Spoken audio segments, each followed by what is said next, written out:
ఎలా అనిపించింది సినిమాలో? అన్న సినిమా బాగుందన్న, 100% పక్కా. 200 కాదు, పెట్టిన దానికి డబల్ త్రిబుల్ అమౌంట్ పక్కా వస్తుంది. పక్కా అంటే పక్కా వస్తుంది. స్టోరీ ఎలా అనిపించింది? ఎక్కడ ల్యాగ్ ఉందంటున్నారు ఏంటి అన్న? స్టోరీ అంటే ల్యాగ్ ఏం లేదన్న, ఫస్ట్ ఇంట్రడక్షన్ మాత్రమే కొంచెం ఒక 20 minutes అట్లా ఉంది. తర్వాత పోతా ఉంటే వెళ్ళిపోయిందన్న, అంతే.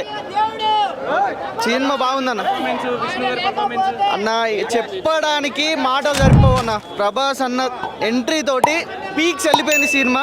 100% బ్లాక్ బస్టర్ అన్న. లాస్ట్ 40 minutes విష్ణు గారు ఏడ్పించారంట అన్న అవును, 100%. లాస్ట్ 20 minutes ప్రతి ఒక్కరి కళ్ళలో నుంచి నీళ్ళు వచ్చాయి. చాలా ఎమోషనల్గా తీసుకెళ్లారు. మళ్ళీ ఒక 20 years బ్యాక్ విష్ణు అయితే మనకు ఖచ్చితంగా చూడొచ్చు మన ఈ సినిమాలో. యాక్టింగ్ అయితే విష్ణు అన్న యాక్టింగ్ పీక్స్ వెళ్ళిపోయింది అన్న. సూపర్ హిట్, బ్లాక్ బస్టర్ అన్న, సూపర్ హిట్, బ్లాక్ బస్టర్. 1000 కోట్ల కనుక ఖచ్చితంగా కలెక్ట్ చేస్తుంది పక్కా.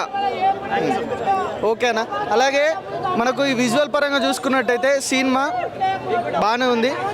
ఈ ట్రోల్స్ చేశారు చూసావా, వాళ్ళని వచ్చి మాట్లాడమనండి ఇక్కడ. ఇప్పుడు ఆ ట్రోల్ చేసిన వాళ్ళు ఒక్కొక్కరిని వచ్చి ఇప్పుడు మాట్లాడమనండి, తెలుస్తుంది. సినిమా చూసాక మాట్లాడండి. ఖాళీ మైండ్తో వచ్చి చూసి మీరు సినిమా చూసిన తర్వాత మాట్లాడండి. ఒక్కొక్కడు ఇప్పుడు ట్రోల్ చేసిన వాళ్ళు ఎవరైతే ఉన్నారో వాళ్ళ అన్నీ మూసుకుని వెళ్ళిపోతారు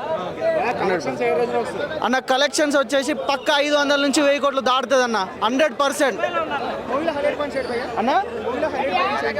ఫస్ట్ సినిమాలో వచ్చేసి ఫస్ట్ దయ్యం, తర్వాత దేవుడు, 100%. అంటే సినిమా ఫస్ట్ హీరోయిన్ తోటి చూపించిన తర్వాత మన హిందూ సాంప్రదాయం ప్రకారంగా వచ్చేసి మొత్తం సినిమా అంతా చూపించేసేది. లాస్ట్ 20 minutes అయితే ఇచ్చి పడేసిండు అన్న. ఎమోషనల్ అంటే ఇచ్చి పడేసిండు. ప్రభాస్ అన్న